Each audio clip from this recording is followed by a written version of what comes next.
અમદાવાદમાં ફરી નકલીનો રાફડો. જૂનાગઢમાં કેમિકલ યુક્ત નકલી દૂધ બનાવવાનું કૌભાંડ ઝડપાયું. રાજ્યમાં ફરી એકવાર નકલીનો રાફડો ફાટ્યો છે. તાજેતરમાં જ રાજ્યમાં ખાદ્ય ચીજો તો નકલી ઝડપાય જ છે, સાથે સાથે માણસો પણ નકલી ઝડપાયા છે.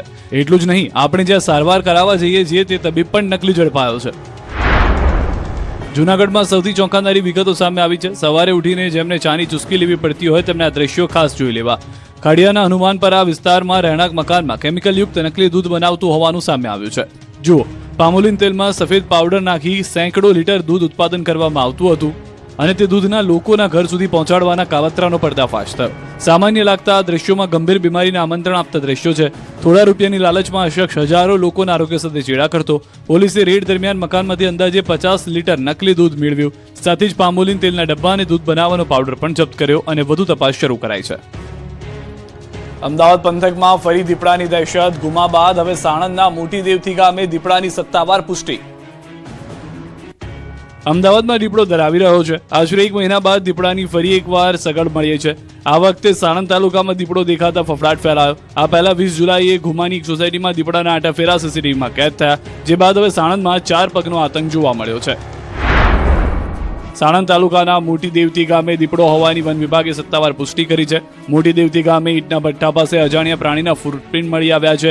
વન વિભાગે તપાસ કરતા આ ફૂટપ્રિન્ટ દીપડાના જ હોવાનું સામે આવ્યું છે.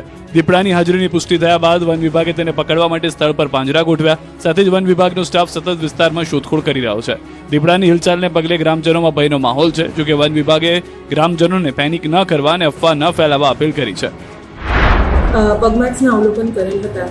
જે પગમાર્ક્સ દીપડાના હોવાનું જણાતા તાત્કાલિક ત્યાં પાંજરું મૂકી અને કાર્યવાહી હાથ ધરવામાં આવેલ હતી. ગામવાળાને જણાવવાનું કે કોઈએ પણ ભયમાં આવવાની અથવા તો ખોટી અફવાઓ ફેલાવવાની જરા પણ જરૂર નથી. આ ઉપરાંત જ દીપડા અંગે કોઈ પણ માહિતી મળે તો તાત્કાલિક વન વિભાગને જાણ કરવા સૂચના આપવામાં આવી છે. હવે વન વિભાગની ટીમ દીપડાને પહેલી તકે પાંજરે પૂરે તે માટેની કામગીરી શરૂ કરાઈ છે. અમરેલીની શેરીમાં સિંહણ તો સુરેન્દ્રનગરમાં મહાકાય અજગરથી ફફડાટ. અમરેલીના ચાંદગઢ ગામની શેરીમાં સિંહણ ઘૂસી આવતા સ્થાનિકોમાં ભયનો માહોલ સર્જાયો છે. સિંહણ આશરે 1.5 કલાક સુધી ગામની શેરીઓમાં આંટાફેરા કરતી જોવા મળી હતી. સિંહણને શેરીમાં જોઈ સ્થાનિકોમાં ફફડાટ ફેલાયો. ઘટનાની જાણ થતાં વન વિભાગની ટીમ તાત્કાલિક ઘટના સ્થળે પહોંચી. વન વિભાગે સિંહણને ટ્રેન્ક્યુલરાઇઝ કરી અને પાંજરે પૂરવાની કામગીરી હાથ ધરી. સિંહણ પાંજરે પુરાતા સ્થાનિકોએ રાહતનો શ્વાસ લીધો. આ તરફ સુરેન્દ્રનગરના કુંડલા ગામની સીમમાં ખેતરમાં મહાકાય અજગર દેખાતા ફફડાટ ફેલાયો. 11 ફૂટથી લાંબો અજગરને જોઈ સ્થાનિકોમાં દોડધામ મચી. ઘટનાની જાણ થતાં વન વિભાગની ટીમ સ્થળ પર પહોંચી અને રેસ્ક્યુ ઓપરેશન હાથ ધર્યું. ભારે જહેમત બાદ 11 ફૂટથી વધુ લાંબા અજગરનું સફળતાપૂર્વક રેસ્ક્યુ કરવામાં આવ્યું હતું. અમરોલીની અંદર એમ્બ્રોઇડરી કારીગરો પર પોલીસનો લાઠીચાર્જ. નવો વિડીયો આવ્યો સામે. સુરતના અમરોલીમાં એમ્બ્રોઇડરી કારીગરોના પ્રદર્શન દરમિયાનનો ચોંકાવનારો વિડીયો સામે આવ્યો છે. રવિવારે પ્રદર્શન દરમિયાન પોલીસે બળપ્રયોગ કરતા અફરાતફરી મચી ગઈ. વિડીયો વાયરલ થયા બાદ પોલીસની કામગીરી પર સવાલો ઉઠ્યા છે. મહત્વનું છે કે અમરોલીમાં એમ્બ્રોઇડરી કારીગરોને રવિવારની રજા ન મળતી હોવાની નારાજ થયા અને હડતાલ પર ઉતરી ગયા અને અમરોલી ઇન્ડસ્ટ્રીઝ વિસ્તારમાં એમ્બ્રોઇડરી કારીગરોએ હોબાળો મચાવ્યો. જોકે તેમને રવિવારની રજાના બદલે પોલીસની લાઠીના ફટકા મળ્યા હતા. દાવો છે કે પોતાની વિવિધ માંગણીઓને લઈને કારીગરોએ હોબાળો કરતા થોડા સમય માટે તણાવની સ્થિતિ સર્જાઈ. મોટી સંખ્યામાં કારીગરો એકઠા થયા. ઇન્ડસ્ટ્રીઝ વિસ્તારમાં વાતાવરણ ગરમાયું અને આ જ દરમિયાન ઘટના સ્થળે પહોંચેલી પોલીસની ટીમે બળપ્રયોગ શરૂ કર્યો. દ્રશ્યમાં જોઈ શકાય છે કે પોલીસે લાઠીચાર્જ કરતા હાજર શ્રમિકોમાં દોડધામ મચી ગઈ છે. કેટલાક લોકો ભાગતી વખતે પટકાયા છે, છતાં પોલીસ દંડાવાળી ચાલુ રાખે છે. બીજી તરફ એવું પણ દાવો છે કે પોલીસે કારીગરોને તેમની માંગણીઓ અંગે લેબર કમિશનર સહિત સંબંધિત વિભાગ સમક્ષ રજૂઆત કરવાની ખાતરી આપી છે. હવે દંડા પડ્યા બાદ માંગણીઓ પૂર્ણ થાય છે કે નહીં તે પણ જોવાનું રહેશે. નર્મદાના દેવમોગરા મંદિરમાં કિન્નરનો વિવાદિત વિડીયો વાયરલ. આદિવાસી સમાજમાં રોષ. નર્મદાના દેવમોગરા મંદિરમાં કિન્નરોનો એક વિવાદિત વિડીયો વાયરલ થયો, જેને લઈને આદિવાસી સમાજ રોષમાં જોવા મળ્યો.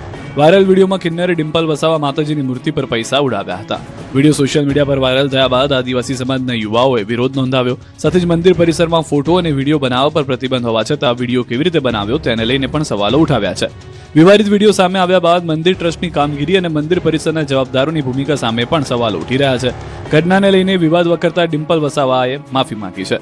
બીજી તરફ મામલો ઉગ્ર બનતા ડિમ્પલ વસાવાએ હાથ જોડીને સમગ્ર આદિવાસી સમાજની માફી માંગી અને સમગ્ર મામલે માફી માંગતી પોસ્ટ પણ સોશિયલ મીડિયા પર શેર કરી છે. પહોંચી હોય જે પણ યુવકને કે ગમે તે ભક્તજનોને ઠોસ પહોંચી હોય તો હું મારા દિલથી હું માફી માંગુ છું. તમારા સર્વ આદિવાસી સમાજના લોકોને હું દિલથી માફી માંગુ છું. તો બધા મિત્રો મને માફ કરજો એવી હું દિલથી અપેક્ષા કરું છું. સુરતની હોટલમાં વાત કરતા કરતા યુવકનું મૃત્યુ, સીસીટીવીમાં કેદ થઈ સમગ્ર ઘટના. સુરતમાં એક યુવકને દિલે દગો આપ્યો. સુરતના ડિંડોલીમાં એક યુવકના મોતને ચોંકાવનારી ઘટના સામે આવી છે. યુવક હોટલ પર વાત કરી રહ્યો હતો ત્યારે જ તેના શ્વાસ થંભી ગયા. સીસીટીવી ફૂટેજમાં સમગ્ર ઘટના કેદ થઈ છે. જુઓ, એક યુવક આવે છે અને રિસેપ્શન પર વાતચીત કરે છે. આ દરમિયાન રિસેપ્શનિસ્ટ તેને જવાબ આપી રહ્યો છે. દરમિયાન જ યુવક અચાનક નીચે પટકાય છે. યુવકને અચાનક ઢળી પડતો જોઈને આસપાસના લોકો પણ દોડી આવ્યા હતા. ઘટનાના પગલે હોટલમાં થોડા સમય માટે અફરાતફરીનો માહોલ સર્જાયો હતો. યુવકના મોતનું ચોક્કસ કારણ હાલ સામે આવ્યું નથી, પરંતુ કાર્ડિયાક એટેકના કારણે યુવકનું મોત થયાનું ચર્ચાઈ રહ્યું છે. જૂનાગઢમાં સિવિલ હોસ્પિટલમાં મહિલાએ જીવન ટૂંકાવ્યું. સાબરકાંઠાના પ્રાંતિજમાં આધેડે અગન પછેડી ઉઠી. જૂનાગઢની સિવિલ હોસ્પિટલમાં મહિલાએ 7મા માળેથી જંપ લાવી આત્મહત્યા કરી લીધી છે. 46 વર્ષીય મહિલા સારવાર માટે એકલા હોસ્પિટલ આવ્યા હતા. એ જ સમયે અંતિમ પગલું ભરી લીધું. આપઘાત પહેલા મહિલાએ ચિઠ્ઠી લખી હતી, જેમાં તેમણે દીકરાને સંબોધીને માનસિક પરેશાનીનો ઉલ્લેખ કર્યો છે. ચિઠ્ઠીમાં તેમણે લખ્યું છે કે મને જીવવું ગમતું નહોતું, મને માનસિક ત્રાસ વધી ગયો હતો અને ચીકુનું ધ્યાન રાખજે. અન્ય એક ચિઠ્ઠીમાં પોતાનું સરનામું અને પુત્રના ફોન નંબર લખ્યા હતા. ઘટનાની જાણ પરિવારજનોને કરાતા તેઓ હોસ્પિટલ પહોંચ્યા હતા. આ તરફ સાબરકાંઠાના પ્રાંતિજમાં દૂધ ઉત્પાદક સહકારી મંડળની બહાર એક આધેડે અગ્ન પછેડી ઓઢી આત્મહત્યાનો પ્રયાસ કર્યો. 50 વર્ષીય શખ્સે પેટ્રોલ છાંટીને પોતાની જાતને આગ ચાંપી દેતા અફરાતફરી મચી ગઈ.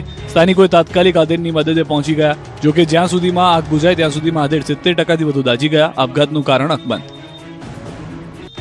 અમદાવાદ સુરતમાં હત્યાની ઘટનાઓથી ચકચાર. રાણીપમાં યુવકની હત્યાના સીસીટીવી આવ્યા સામે. સુરતમાં ભાઈએ જ ભાઈને મોતને ઘાટ ઉતાર્યો. અમદાવાદ અને સુરત જાણે મેટ્રો સિટીની સાથે સાથે ક્રાઇમ સિટી તરીકે પણ ઉભરી રહ્યા હોય તેવું લાગી રહ્યું છે. અમદાવાદમાં યુવકના હત્યારાઓ સીસીટીવીમાં કેદ થયા, જ્યારે સુરતમાં હત્યાની 2 ઘટનાઓ સામે આવી. અમદાવાદના રાણીપમાં યુવકની હત્યાનો ભેદ ઉકેલાયો. આ હત્યા કેસમાં સીસીટીવી ફૂટેજ પણ સામે આવ્યા. સીસીટીવીમાં ટેમ્પામાં સવાર થઈ આવેલા હત્યારાઓ જોવા મળી રહ્યા છે. સીસીટીવીમાં જોઈ શકાય છે કે એક બાદ એક ટેમ્પામાંથી કુલ 10 જેટલા શખ્સો ઉતરે છે અને દોડતા જોવા મળી રહ્યા છે. આરોપી પૈકી પોલીસે કુલ 8ની ધરપકડ કરી છે. સાથે જ ગુનામાં ઉપયોગમાં લેવાયેલું વાહન પણ કબજે કરવામાં આવ્યું છે. આ તરફ સુરત શહેરમાં વધુ એક હત્યાની ઘટના સામે આવી. ચોક બજાર વિસ્તારમાં કલ્પેશ પારઘી નામના યુવકને તીક્ષ્ણ હથિયાર વડે મોતને ઘાટ ઉતારી દેવાયો. હત્યાને અંજામ આપ્યા બાદ આરોપીઓ ફરાર થઈ ગયા. મૃતક કલ્પેશ પારઘી પણ ગુનાહિત ઇતિહાસ ધરાવતો હોવાની માહિતી સામે આવી. સમગ્ર મુદ્દે પોલીસે ફરાર આરોપીને ઝડપી પાડવા તપાસ તેજ કરી. જ્યારે સુરતના લીંબાયતમાં લોહીના સંબંધો શર્મસાર થયા. આંબેડકર નગરની ગલી નંબર 4માં પત્ની સાથેના અનૈતિક સંબંધની શંકામાં ભાઈએ જ ભાઈની હત્યા કરી નાખી. બંને વચ્ચેનો ઝઘડો મારામારી સુધી પહોંચી ગયો. ત્યારબાદ આરોપી ભાઈએ છરી વડે માથા, પેટ અને પાંસળીના ભાગે ઘા મારતા યુવકનું ઘટના સ્થળે જ મોત થયું. મૃતકના પિતાએ પોતાના જ પુત્ર સામે ફરિયાદ નોંધાવી છે. સુરતના પાલમાં પાર્કિંગ મુદ્દે 2 પરિવારો વચ્ચે મારામારી. પોલીસ કર્મીએ વર્દીનો રોફ બતાવ્યાનો આરોપ. સુરતના પાલ વિસ્તારમાં આવેલા ગાર્ડેનિયા રો હાઉસમાં પાર્કિંગ અને મેન્ટેનન્સના મુદ્દે 2 પરિવારો વચ્ચે ઉગ્ર બોલાચાલી બાદ મારામારી થઈ. આક્ષેપ મુજબ પાર્કિંગ મુદ્દે ચાલી રહેલા ચર્ચા દરમિયાન પોલીસકર્મી નરેશ ગઢવી અને તેમના પરિવાર તરફથી ગાળાગાળી શરૂ કરવામાં આવી. ત્યારબાદ મામલો ઉગ્ર બનતા તેણે સ્થાનિક સાથે ઝપાઝપી કરી અને વાત મારામારી સુધી પહોંચી ગઈ. હવે આ સમગ્ર મામલો પોલીસ સ્ટેશને પહોંચ્યો છે. ફરિયાદીએ આરોપ લગાવ્યો કે પોલીસકર્મી વર્દીનો રોફ બતાવે છે અને તેમને હેરાન કરે છે. પોલીસે સમગ્ર મામલે ગુનો નોંધી વધુ તપાસ શરૂ કરી છે. હવે આ જુઓ, બસ ચાલકને બસમાંથી ખેંચીને માર્યો. સુરતના રાંદેર વિસ્તારના આ દ્રશ્યો છે. અહીં રામનગર પાસે એક ખાનગી સ્કૂલની બસે 2 વાહનોને અડફેટે લીધા. એક કાર અને મુસાફર ભરેલી રિક્ષાને ટક્કર મારી, જે બાદ મામલો ઉગ્ર બન્યો. મારામારી થતા ટોળે એકઠા થયા અને મામલો થાળે પાડ્યો. આરોપ છે કે બસનો ચાલક બેફામ રીતે બસ ચલાવી રહ્યો હતો. સદનસીબે આ દુર્ઘટનામાં કોઈ જાનહાનિ નથી થઈ, પરંતુ રિક્ષા અને કારને નાનું મોટું નુકસાન પહોંચ્યું છે. રાજકોટમાં ચડ્ડી બનિયાન ગેંગનો આતંક. બોટાદમાં 5 કરોડની હીરાની ચોરીનો ભેદ ઉકેલાયો. રાજકોટના લોધિકા વિસ્તારમાં ચડ્ડી બનિયાન ગેંગનો આતંક જોવા મળ્યો. લોધિકા નજીક આવેલા એક કારખાનામાં શટર તોડી 3 થી 4 શખ્સો ઘૂસ્યા હતા. કારખાનામાં ઘૂસ્યા બાદ તસ્કરોએ ઓફિસ, મશીનરી અને અન્ય સામાનમાં તોડફોડ કરી હતી. સમગ્ર ઘટનાના સીસીટીવી ફૂટેજ પણ સામે આવ્યા છે, જેમાં 3 થી 4 શખ્સો કેદ થયા છે. સીસીટીવીના આધારે પોલીસે તપાસ હાથ ધરી છે. આ તરફ બોટાદમાં હીરાની ચોરીના કેસમાં પોલીસે 3 આરોપીઓને ઝડપી પાડ્યા છે. આરોપીઓ પાસેથી આશરે 5 કરોડ રૂપિયાના હીરા કબજે કરવામાં આવ્યા હોવાની માહિતી છે. બોટાદ શહેરના નીલમ શોપિંગ સેન્ટરમાં હીરાના વેપારી અશોકભાઈ કણકોટિયાની ઓફિસમાંથી હીરાની ચોરી થઈ હતી, જે બાદ તંત્ર દોડતું થઈ ગયું હતું. પોલીસે બોટાદથી અમદાવાદ આવતી વખતે બાવડા નજીક આરોપીઓને ઝડપી પાડ્યા હતા. 3 આરોપીઓની ધરપકડ કરી પોલીસે વધુ તપાસ હાથ ધરી છે. રાજકોટમાં વ્યાજખોરો બેફામ. થોડા સમય પહેલા આપઘાત કરનાર મહાવીરસિંહ સિંધવના પોલીસ કર્મી ભાઈને ધમકી. રાજકોટમાં વ્યાજખોરો બેફામ બન્યા હોવાના આક્ષેપ કરતી ઘટના સામે આવી છે. પોલીસ કોન્સ્ટેબલ કૃપાલસિંહ સિંધવને મારી નાખવાની ધમકી આપ્યાનો મામલો સામે આવ્યો. આક્ષેપ મુજબ કૃપાલસિંહના મોટાભાઈ મહાવીરસિંહ સિંધવે જ્યારે વ્યાજે રૂપિયા લીધા. વ્યાજખોરોનો દાવો છે કે મહાવીરસિંહે 1,35,00,000 રૂપિયા વ્યાજે લીધા હતા. 9 જૂને મહાવીરસિંહ સિંધવે અમદાવાદના એક ફ્લેટમાં આપઘાત કર્યો. ત્યારબાદ તેમના બેસણાના દિવસે જ વ્યાજખોરો ટોળા સાથે પહોંચ્યા અને નાણાંની ઉઘરાણી કરી ધમકી આપ્યાનો આક્ષેપ છે. આ મામલે પોલીસ કોન્સ્ટેબલને ધમકી આપનાર સામે ફરિયાદ નોંધવામાં આવી છે. સુરેન્દ્રનગરના રાજા રાતડિયા અને રમેશ વરુ સામે પ્રદ્યુમનનગર પોલીસ સ્ટેશનમાં ફરિયાદ નોંધાઈ છે. પોલીસે સમગ્ર મામલે તપાસ શરૂ કરી છે. ભરૂચના દહેજ જીઆઈડીસીમાં વેરહાઉસમાં ભીષણ આગ